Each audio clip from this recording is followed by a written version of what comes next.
They should be in the Hall of Fame just for putting up with Richard. Venus and Serena, we were literally brainwashed to be number one. I know it's coming. You're asking me about Emma. The best vacation I ever took was Compton, California. I'm not a believer if you're 5 years old or six. You just dive in and start playing tennis. First hour, I thought, like, this is a joke. Roddick's parents weren't really involved. I got really good fast. She's like Martina Hingis on steroids. People are writing it changed their life. I'm more a life coach than a tennis coach. Rocky Balboa shocks the world. What are you doing, you knucklehead? Bang! Like 30 grand slams went out the window. No one made more mistakes than Venus Williams when I had her. I love it just as much today as I did the first time I got on the tennis court. You must have had a pretty long day already. I hear you wake up at 3:30. Is that right?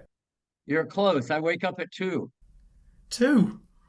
Yeah, I have breakfast and end up running a half mile. Then I have an awesome office here at home, so I get about an hour done in the office, and then I go open up the park, which I live a half mile. I open it up at 5 o'clock every day, 7 days a week, and then I'm on the court at 6. As a student, you're waking up earlier than I'm going to bed. That's ridiculous. Yeah, I go to bed at like 7, so hey, I'm good. And I still teach Uh, 50 hours a week. I still teach 50 hours, and I love it much today as I did back when I started at 22.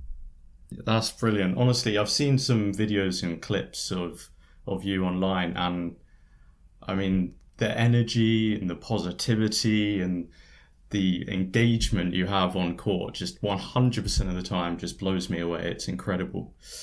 I can't wait. Brilliant. Right. Thanks so much for joining us, Rick. I'm going to start off. I wasn't sure whether to start or end this discussion today with this question, but why for you is tennis just the greatest sport in the world? Um, well, just from a youth point of view, or even an adult point of view, there's the exercise part, which is amazing. But once you kind of get into competition, you're on your own. You got to problem solve. You handle failure. You handle success. There's good and bad. You got 20 seconds to flip it in your mind like it happened 20 years ago. There's so many life lessons when you play tennis because it's an individual sport, very different dynamic than a team sport. But that's also why people like doubles better. They can blame their partner if something goes wrong, but that's why tennis is so great. There's just so many intangible benefits, the hard work, the dedication, but you're on your own. You got to do it on your own and you got to figure it out. And those are the things that happen as you go through the game of life, how you respond to situations. Even though it's different with a ball and a racket, it's still a common thread that you're going to see in the game of life. Yeah, it's brilliant. I just saw a clip just before I hopped on here with Francis Tiafoe, who described it as probably the hardest sport in the world. Because there's so many, as you said, so many factors, so many things to think about. You're on your own, It's and one yeah, of it's one of the hardest, because especially at the highest level, you can mm, see not all the best athletes aren't winning grand slams all the time. Everybody's athletic, everybody has similar technique, some a little better than others, but it's the game of inches, from one ear to another.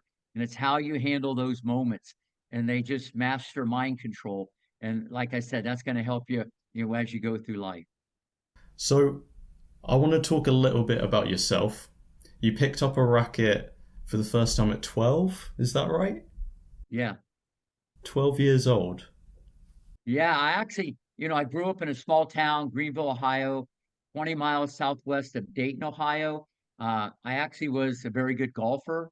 My father passed away when I was 10 years old. We couldn't join the country club anymore.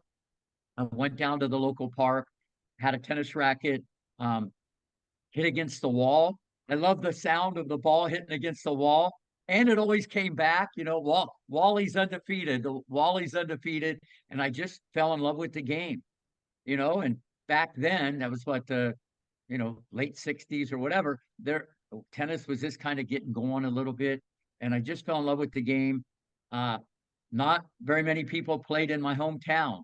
And through a lot of dedication, hard work, I was athletic. I played all sports, football, baseball, basketball, tennis. Fast forward that story without getting into everything else. I picked up a racket, 12 years old, not a lot of people to play with. I taught myself how to play. 5 years later, I'm the number one player in the Ohio Valley. Okay. And, guys that you got to understand, this was 8, 10 hours a day. I practice in the snow. I'd hit it against the wall after basketball practice, you know. So I think the work ethic and the dedication but the passion, I just loved it. Okay. And got pretty good, at a pretty good level. Played a few qualifying tournaments at the pro level, but I knew to be great, everything's at the top. So I started getting into teaching. I loved helping others more than myself. I had a gift to communicate. I love to analyze things. You'll like this. When I was a kid, I would always go to the movies, and after 5 minutes, all my friends would leave because I'm sitting there trying to figure out how it's going to end. And I'm telling them the end of the movie. I'm eating their popcorn by myself, and they're sitting somewhere else. I always like to figure things out, and I still have the same passion as I did at 22 years old, and still going strong. But that's how it all started. And now that I talk about it more, I've done so many podcasts and interviews, especially since the movie and stuff like that. Um, Mm. I look back and I'm going, wow, that's kind of amazing. But, from my heart, all I care about is I got to get better tomorrow. And that's just how I'm put together. That's incredible.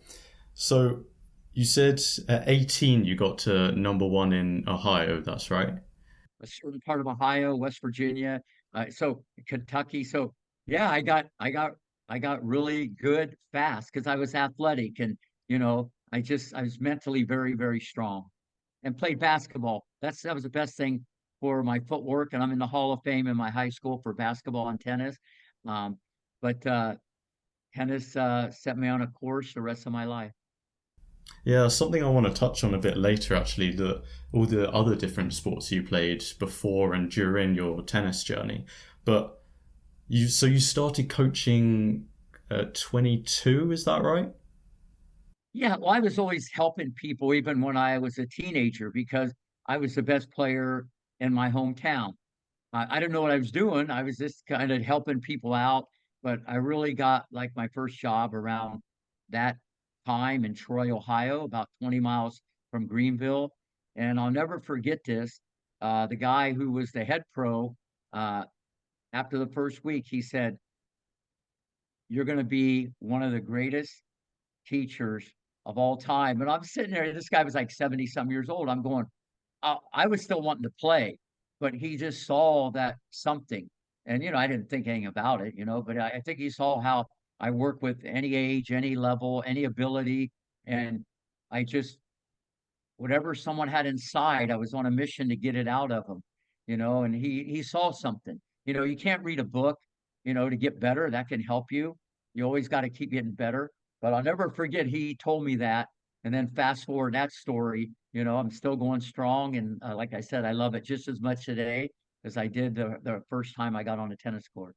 I think we can all look back on our lives as we grow and get older and pick out significant moments that have led us to where we are, right?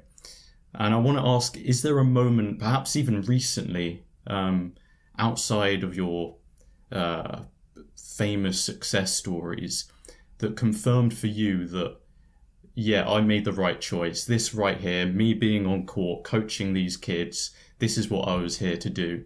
You mean a certain player or a certain situation? What, a player, a moment, anything that perhaps comes to mind where you just thought, yeah, this is right?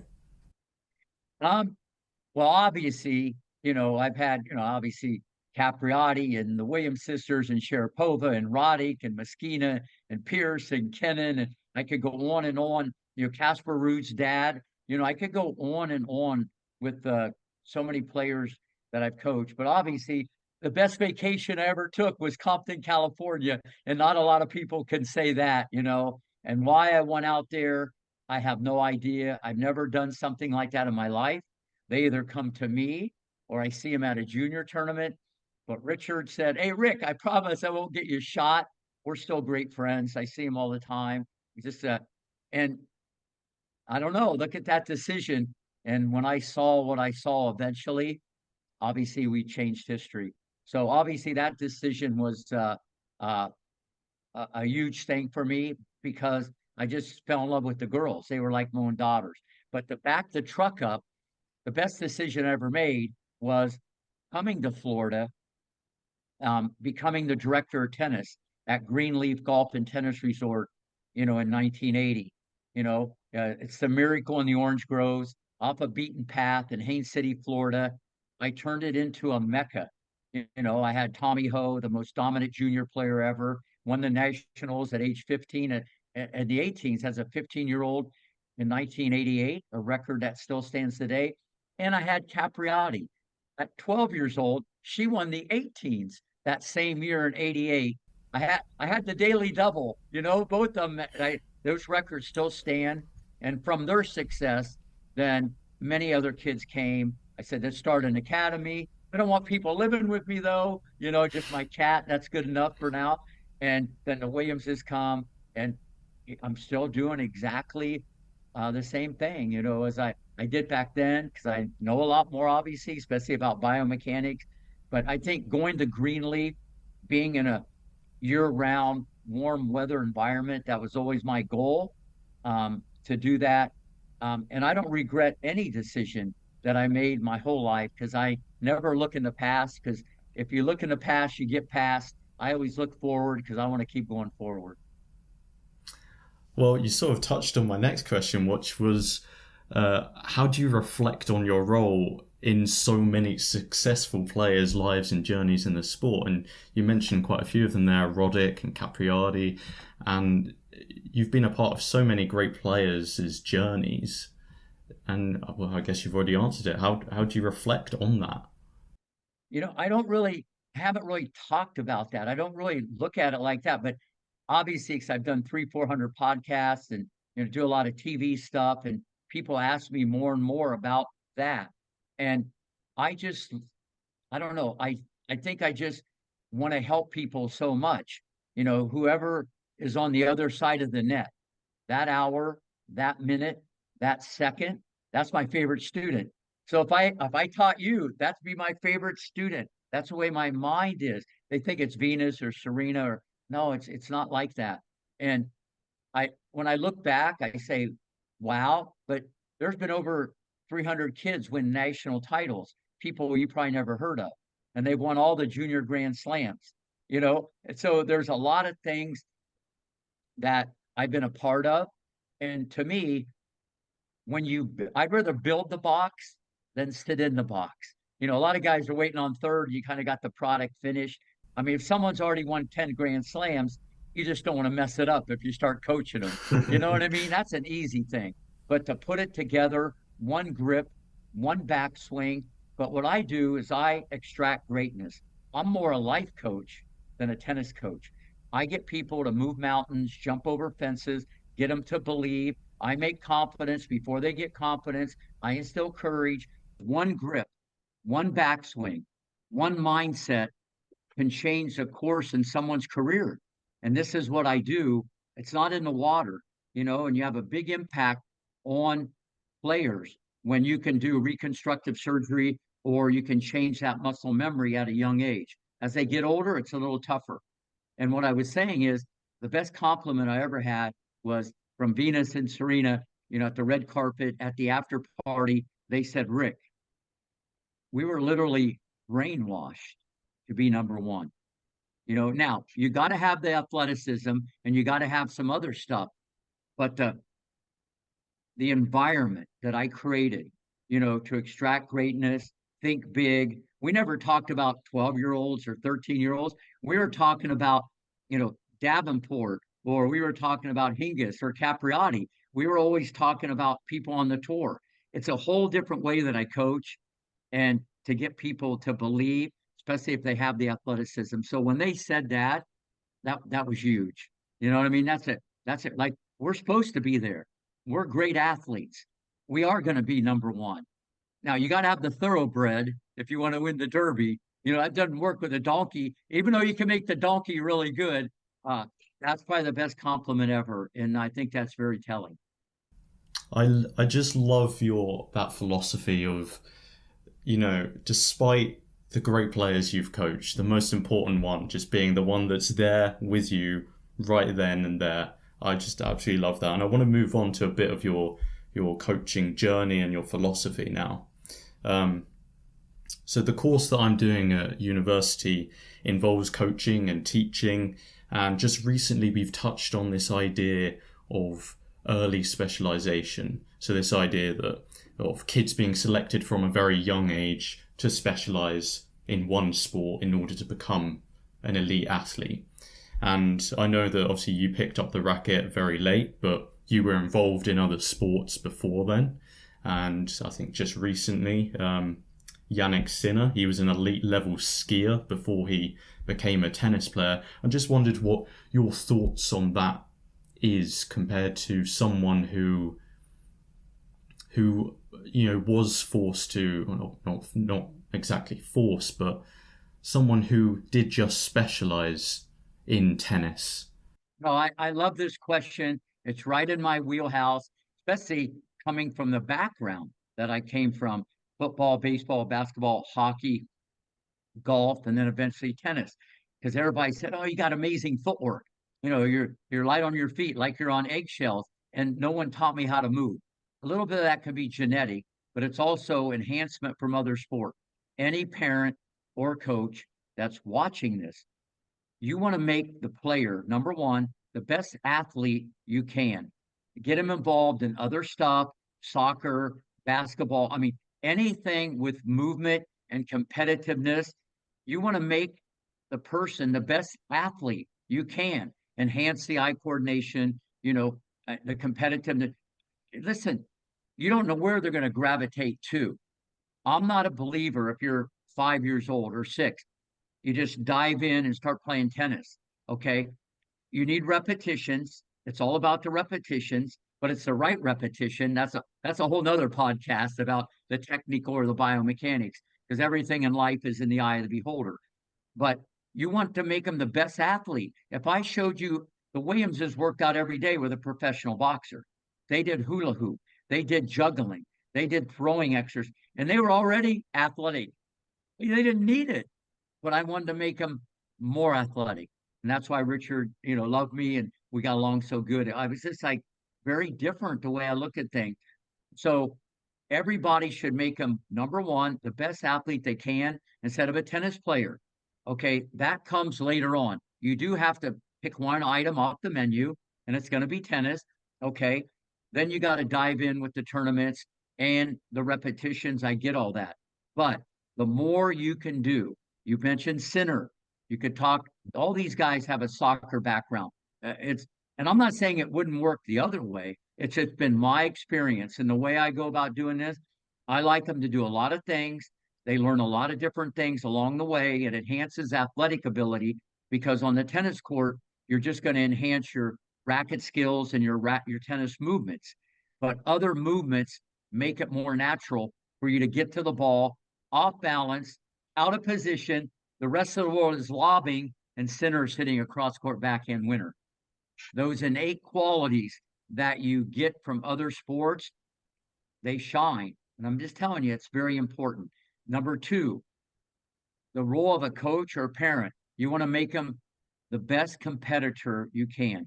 Forget forehand, backhand, serve, which you've seen all this stuff that myself and my partner, Dr. Brian Gordon, 15 years ago, cutting edge, biomechanics, ATP forehand.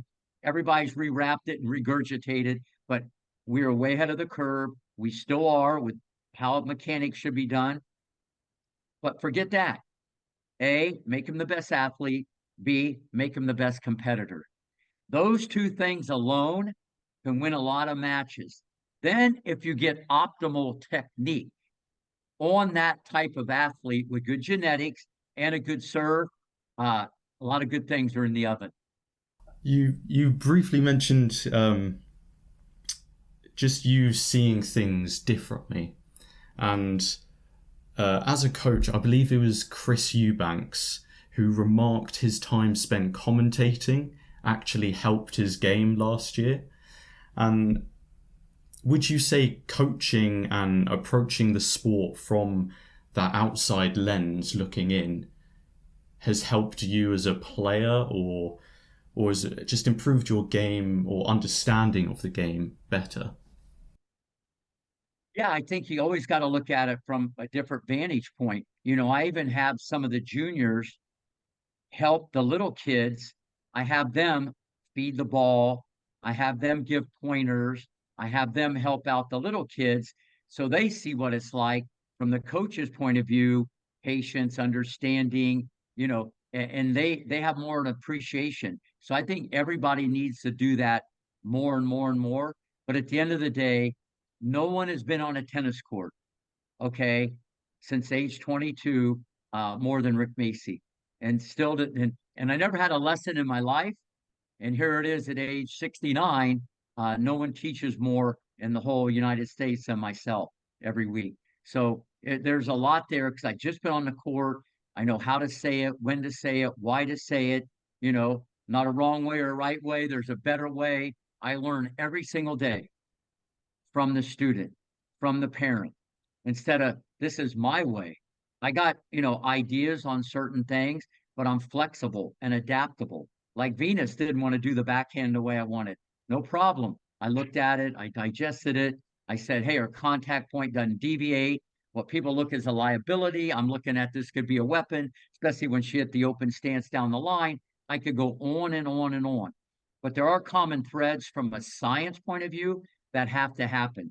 And I understand all that. But and you got to depend on what the student's goal is. High school tennis, go to college maybe for free. Pro tennis, that's rare air. That's a whole different thing. So you got to know their goals and so on and so forth. I know I kind of deviated from what you said, but there's a lot of meat on the bone to that question. So, fellow YouTuber and tennis coach Ian from Essential Tennis, he's recently opened up on the difficulties of maintaining a business and livelihood online due to the plethora of tennis content online now.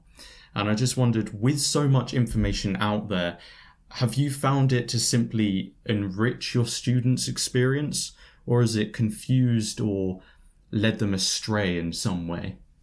First off, great question. The fact that the internet, you can put anything up there, you can, rewrap it, regurgitate it. A lot of people will take stuff, obviously, that I do and Dr. Gordon and kind of put their own spin on it. And I think well, first off, I think it's the best compliment ever when people do that. The problem is the general public, can get confused because there's a lot of people that probably are doing it more just for the marketing and there's not a lot of substance to it. So it can be confusing, but I also think it can be informative, especially for the people that maybe cannot afford, a certain training or a certain lesson. So, and there's enough out there they can pick and choose. And I think for anybody watching this or going to YouTube or wherever they get their content, they should look at everything, because not everybody knows everything. Not everybody might say it a certain way. And you don't want to get pigeonholed. You don't want to be holding the racket maybe the same way for 20 years or standing the same way on your serve for 20 years or doing your forehand. I have so many adults around the world that come here and I do reconstructive surgery on their forehand and they're blown away. They learn more in 5 minutes than they did in 5 years when I do it live and in color. So yeah, I think I think it's great, but there's so much out there. I think people should look at everything and the leader in the clubhouse, they should always experiment.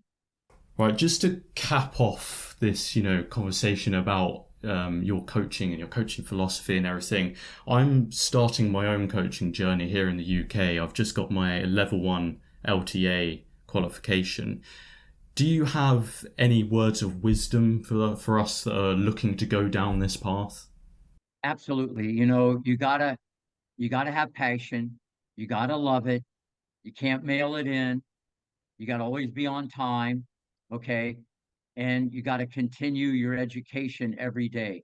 Because once you start doing it and people say, that was great, you're great, whatever, like I told you, I got better this morning. I'll get better Mm-hmm. tomorrow. I learn from all my students every day. And a lot of coaches they get locked into the club or their situation. And if you want to be the best you can be, you got to keep improving. Because if you're not getting better, you're getting worse. But I think passion is the number one thing, and always try to figure out. And I think you got to look at people who have been there, done that, and proven. Nothing beats proven. You can't read a manual, you can't read a book. Listen, some of that stuff is very outdated. Even if they're the official of the official, it could be outdated. The game has changed so much. It's in a state of flux. It's like advanced steroid pinball on steroids. And if you're not teaching optimal technique to people, especially people that want to really continue. I know with adults they don't have as much time to practice. The game has changed. And you can't just say, oh, the pros can do it. You can't. You don't know unless you try. I'm the number one 80-year-old guy in the United States. You believe that? He's 80. And he comes here and I work on the ATP forehand. Because he had stuff all flat like Jimmy Connors. And one lesson I got him hitting the ball so different. He goes, I haven't done that in 70 years. So that kind of made my day. No, but that would be the best thing. And get better. But you gotta, and the kids that maybe are the toughest challenge or maybe don't have the best attitude, that's your job as a coach to get them a great attitude, get them to hustle. You're not always going to have the perfect students. I like the ones that don't listen because then I get them to listen. Or I like the ones that are maybe lazy and I get them unlazy. Sure, the ones that run like a jackrabbit and compete and yes, sir, and are very polite, everybody loves that. But as a coach, your job as a role model and a father figure, and you got to take that to the court every single day, no matter who's in front of you. But if you're saying, I only like to work with these people, and I only like to work with boys or girls or this level, that's not the best way to do it. If you're a coach, okay, you should want to teach anybody, anytime, anywhere. Brilliant. Now, of course, we must mention your depiction in the movie King Richard. I think that's a given, which I absolutely love that movie. I've watched it again recently in preparation. And Richard, I think is fair to say, was a bit of a polarizing figure. Is there a moment not featured in the movie that you remember where you just thought, what on earth have I gotten myself into? Not really, but listen, there were so many things that could have been in the movie. I got so many stories, you have no idea. All positive, all great. It have made the movie, believe it or not, even better. Okay. The movie was so spot on. It's so real. It showed the financial risks I took. I could have been wrong, but I wasn't. And it's just, I mean, I should be in the Hall of Fame just for putting up with Richard. I mean, I think I should be in the Hall of Fame just for that. But no, he became my best friend. We're on a mission. The girls are like my own daughters. And that's what I liked about the movie. Because back in the day, because I wasn't involved after 95, it kind of went from Compton to a lot of people to center court. And the movie kind of showed, wow, what a risk I took and changed history. So that's what I love about the movie. It was spot on, but there's never one day that I said, what did I get myself into? So I knew what I was going to get into. I bought him a $92,000 motor home. Richard was getting paid $54,000 a year. They had a condo on the golf course, had a golf cart, health insurance, food. I mean, I went all in. Okay. And one of the funniest signs Richard said to me early on, he goes, hey, Rick, I need you to work on my overhead. And I said, well, wait a minute. I didn't think you played tennis. He goes, I don't play tennis. I mean, I want you to pay some of my bills. I go, I love this guy. He's a comedian. Okay. He wanted me to work on his overhead. So no, uh, unless they got hurt, I knew after I didn't see it at first. The first hour, I thought like, this is a joke. It's a train wreck, I didn't see it. But once we started competing and I saw the rage inside and I started projecting 6 feet, 160, 5'11, 150, where tennis was in 1991. And I not only thought I could make these two little girls, number one, they could transcend the sport. Because back in the early 90s, if you were big and strong, you weren't nimble. they were going to bring a whole nother athlete. Nowadays, everybody is like that. You see, so I looked at it very different, and I said, you know, Venus was like amazing. Serena wasn't as mature, but she had all the time in the world. She knew where you were going to hit it, but she looked sloppy. People, they see the video. I've had 20,000 people said at 10, my kid's better than that. They were wrong. They were wrong on that one, but you look at the video and you've probably seen it. But I said it right then, and I knew where it could go, but I had to put it together, and had to make it happen. And so, no, I have no regrets, and there's nothing I ever said, what am I doing? Other than that first hour in Compton. I said, what am I doing? They aren't that good. And it's a great lesson for any coach, parent, or Rick Macy. You don't judge a book by the cover. The cover could be a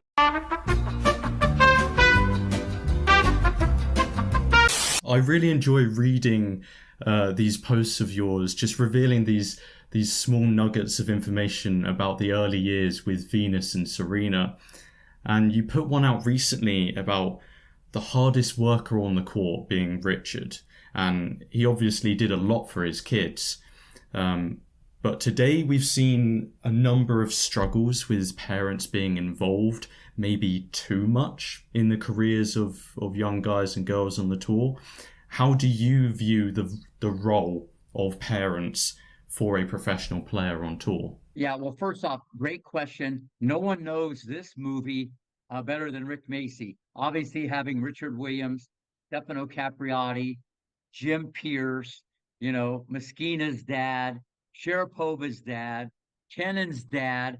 I mean, there's some interesting creatures right in that package, you know what I mean? That I just said.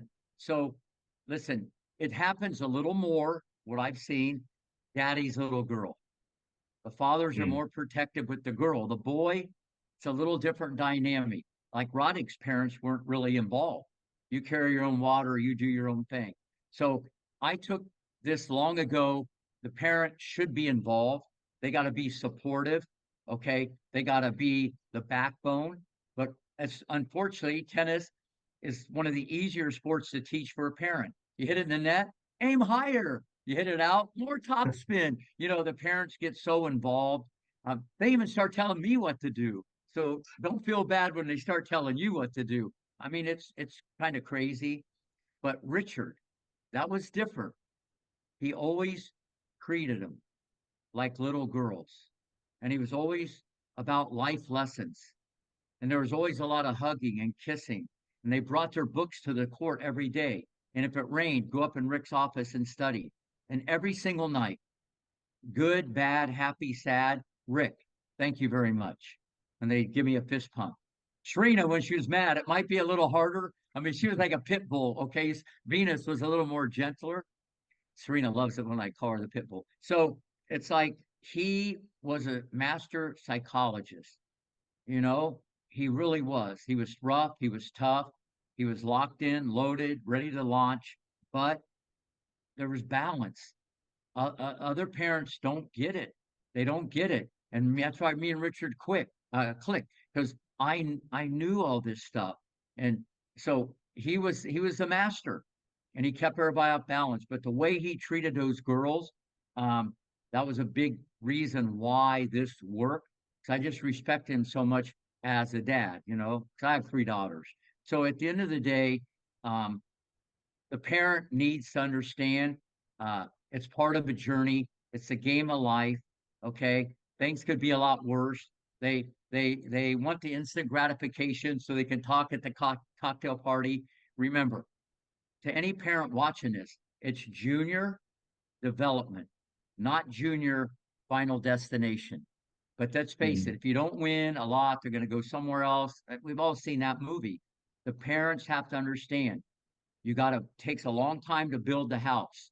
No one made more mistakes than Venus Williams when I had her, especially on the swing volley. She was launching missiles from North Korea off the fence. It was like out of control, beads and hair flying everywhere. But no one probably made more swing volleys in pro tennis than Venus Williams. The more you miss, the more you're going to make. The more you fail, the more you're going to succeed. But everybody, even coaches, keep the ball in play, rally back and forth. That's okay. depending on where you're at in your development. But Richard understood positive errors, courage, go for it, think different. Okay. Because we had the athlete that helps, but still, there's a lot of people don't reach their ability. People don't understand that. There's a lot of great athletes out there. How many Grand Slams did Kyrgios and Monfils have? None. So you got to understand it's more to it than just uh, uh, what you see. You got to build it. You got to build it. And the more you fail as a junior working on stuff and experiment, um, that's what all these kids did that you see. Because when they get in pro tennis, you want to own it. You don't want to rent it. I think they show that so well in the movie of Richard really prioritizing that they are kids, they deserve a childhood before anything else, before their success in tennis. He wanted them to have a childhood more than anything. I think that's really great. We just have a few more questions. I'll try and get through them quickly before something else goes wrong. Just moving away from your coaching now, is there someone in the tennis world whose work or contribution has gone or is going unfairly unnoticed, in your opinion? Someone that deserves a bit more praise? Absolutely. I love this question.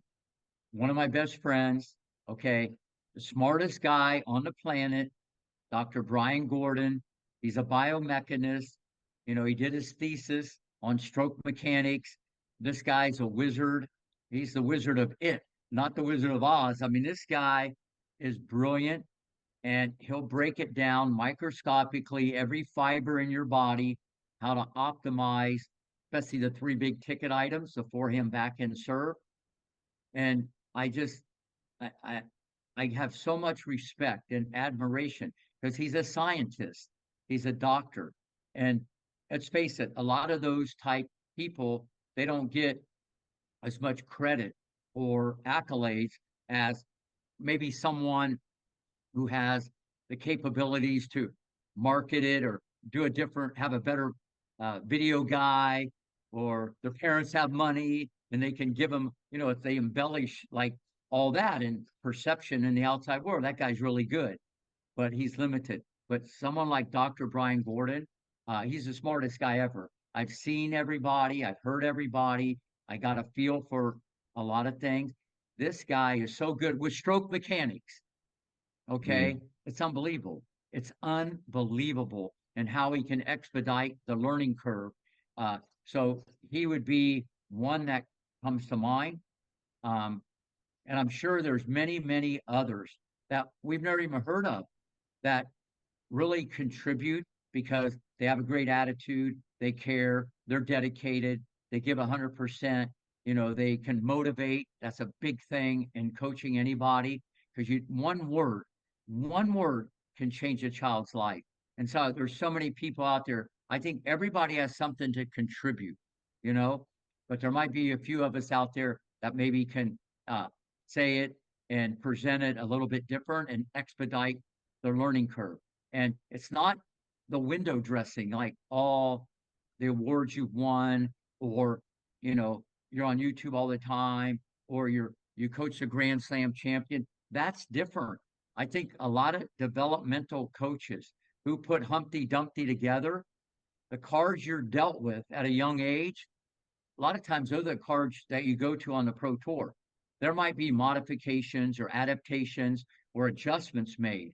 You know what I mean? But the player's built from the day they start playing till like 17 or 18, because it's very hard to reprogram the reflexes. It's very hard to change muscle memory. Okay. Even though myself and Dr. Gordon can do that better than anybody in the world. Now, you've got a new book out, or it came out a few months ago, $1 Billion Mind. Why the focus on mental strength, and what started that journey in creating this book? I love this question too. Dr. Niv, believe it or not, I taught her and her twin sister when they were 16 years old. And I got them both into Harvard. Okay. She's an amazing doctor. And she reached out to me about a book on mental strength. And so we teamed up, and it's now becoming a bestseller. Okay. It's almost like in this book, like you're having 100 lessons with Rick Macy. All the positivity, all my quotes, they're in there, but there's a lot of stuff backed up by science and the medical field. It's a game changer. People are writing it changed their life, and it gives you a blueprint or a roadmap that you can follow. Okay. And let's face it, at the end of the day, I think I said it early, I'm more a life coach. I can help people forget the biomechanics or the strategy, or the technical, but the mental part, and that's always been my calling. And I think my experience in the early 80s with Dr. Jim Lair, one of the top sports psychologists of all time, that had the biggest impact on my career, being around him early in the 80s at Greenleaf. So this has always been in my wheelhouse. Now it's in a book to share with the world. We've got one more before some fan questions, which we'll get to. We've seen plenty of so-called one slam wonders that have disappeared just as quickly as they've emerged onto the scene. You're going to ask me about Emma. I know what's coming. You're asking me about Emma. Well, not directly, but I'm a big fan of Emma, by the way, and I defend her to the masses. What are the biggest mistakes that those individuals make upon experiencing seemingly overnight success? First off, another great question. Listen, to win a Grand Slam, I don't care men's or women's, that doesn't happen by accident. And with Emma to go through qualifying and win it and not drop a set, that shows you how strong she is mentally and how much ability she has. Now, here's the wild card for everybody to understand. Most people would get more confidence from that catastrophic event where Rocky Balboa shocks the world, type of event when you win a Grand Slam. Okay, now here's what happens next. Your life changes on the outside. More friends, more money, more this, more that. Everything changes around you. But at the end of the day, you're still on a tennis court with a racket and a ball and a competitor, and the lines are the same. Nothing changes, but everything around you changes. And this is where $1 Billion Mind can help a lot of people. It's all perspective. It's all how you look at things.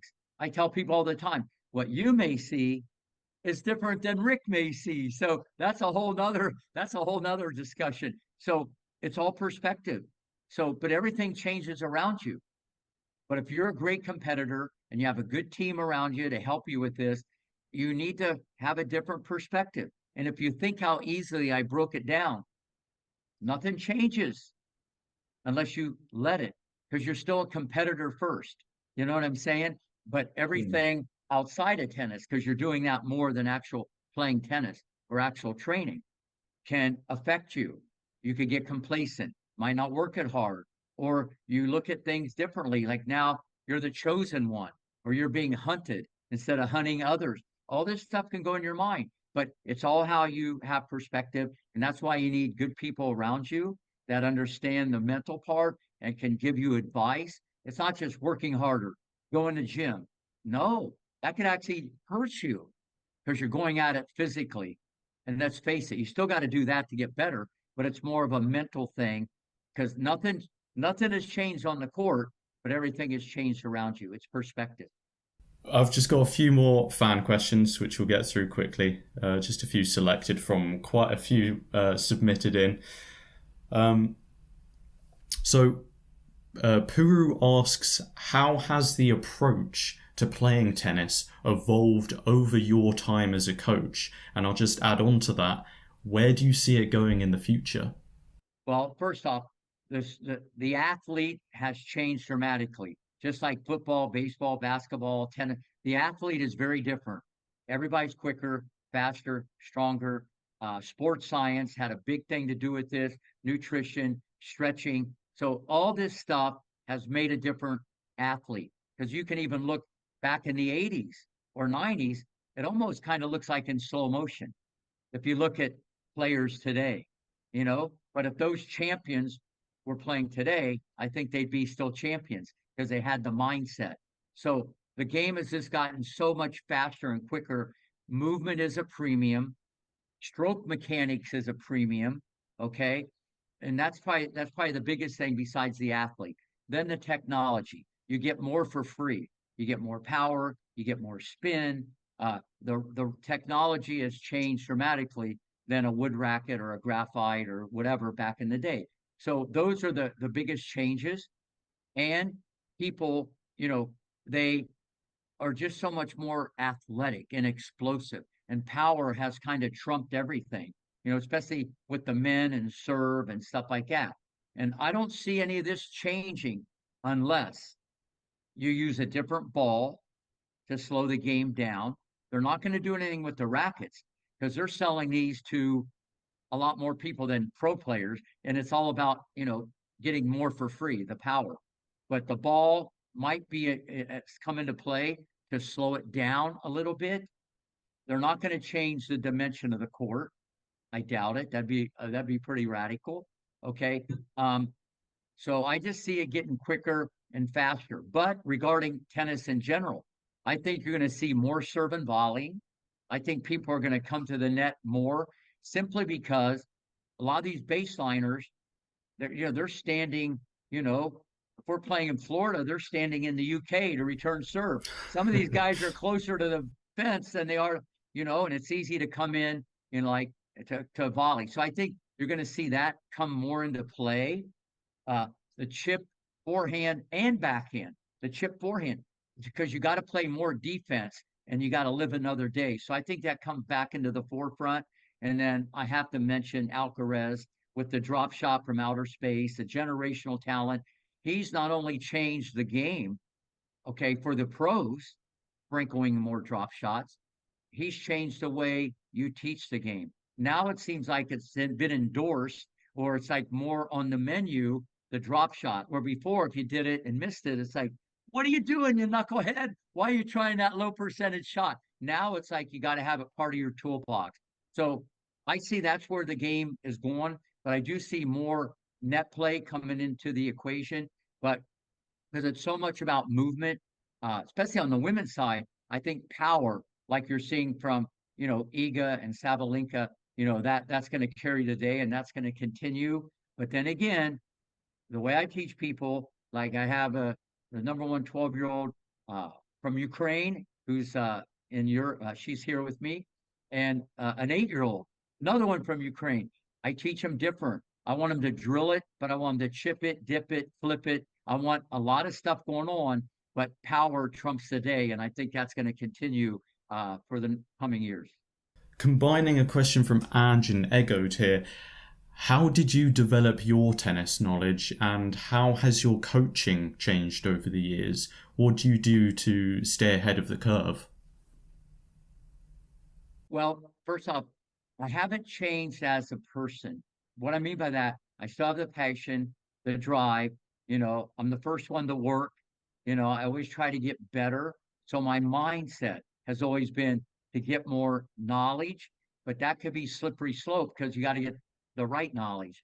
So to stay ahead of the curve, I always try to learn from my students. The students kind of teach the coach. And a lot of times the coach is talking down to the student, and I talk with the student. I do it very differently. Even the eye contact, if I'm teaching someone little, I'll get on one knee. And that's how you extract greatness. But I think if you don't have, in my opinion, some knowledge of biomechanics, how all this happens, I don't think you can be the ultimate coach. Most people understand to some degree strategy. They have an idea about strokes, but they don't understand the physics involved or the science involved of what really is the origin of hitting a ball. It's more about rotation. Power starts from the ground up. Most of the people, even on the pro tour, on the WTA side, they serve incorrectly, where the leg drive doesn't initiate the racket at the right time.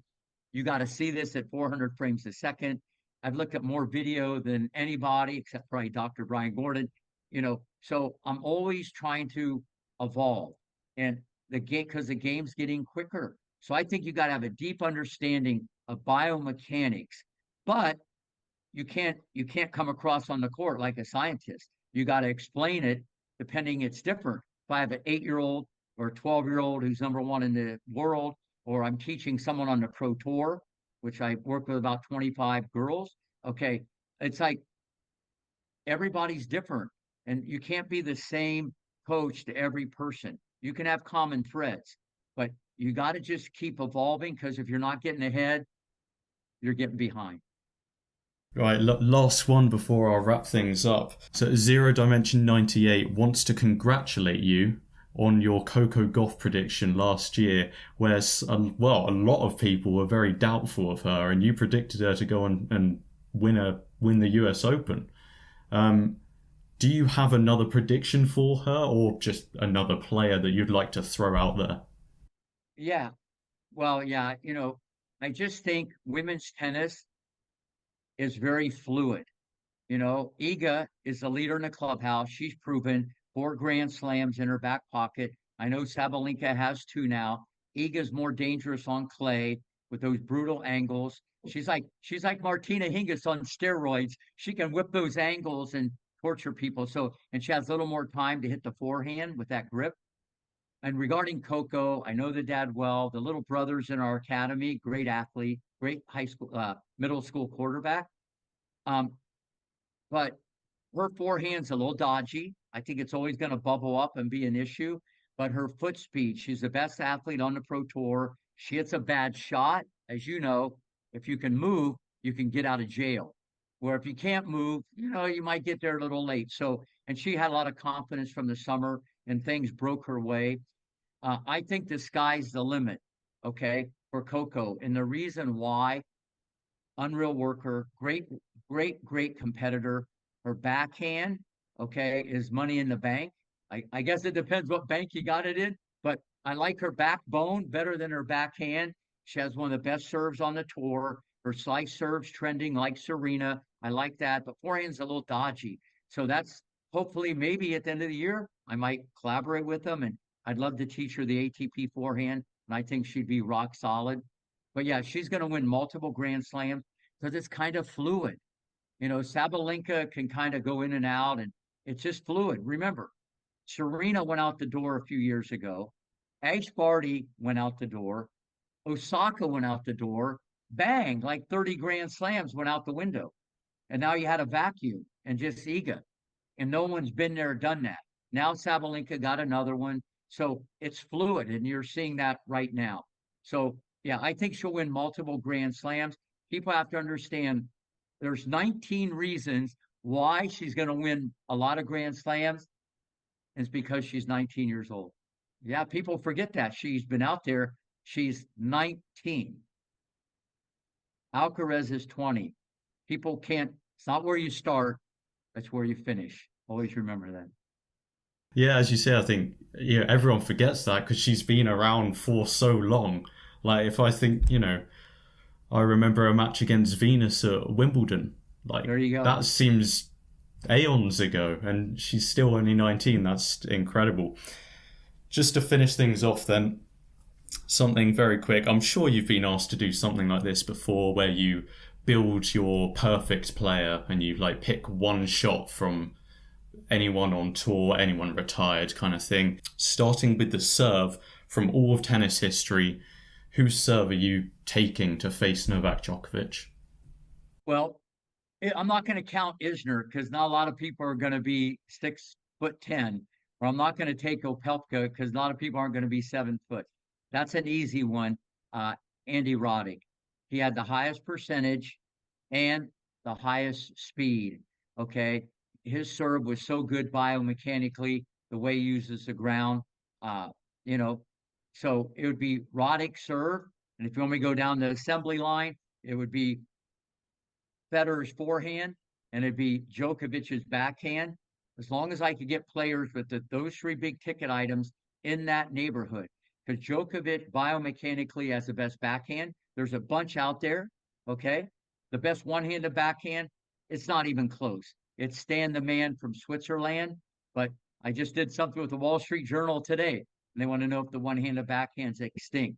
It might be the last of the Mohicans, but there always will be a few people there. But there's just more benefit with the speed of the game with 2 hands. Okay. So that would be Federer's forehand, Djokovic's backhand, Roddick serve, the slice. I would go Federer. He could knife that thing. He was a Swiss Army knife coming off that ear. I mean, his ball stayed that low. So that's why I kind of mold the player like. But besides that, I like people to imitate how they respond after mistakes. Nadal, Federer, Djokovic. I don't mean to make a robot, but if you want to be great or you want to be the best you can, best way to get smarter. If you don't want to listen to me, look at greatness, how they handle mistakes. It's right there on your TV set. But the hardest thing to do is to let that emotion go. And those guys at the top, they've mastered mind control. Rick, it's been an absolute pleasure. Thank you so much for lending me your time, despite all the issues we've Oh, had. it's fine. I'm here. Please, We'll definitely do it again. And when you get it out of the oven, give it to me, and I can shoot it to 100,000 people. absolutely. Thank you so much. I'll leave you with that. Thank you. I'll see you again soon, hopefully. All right. Thank you. Thank you.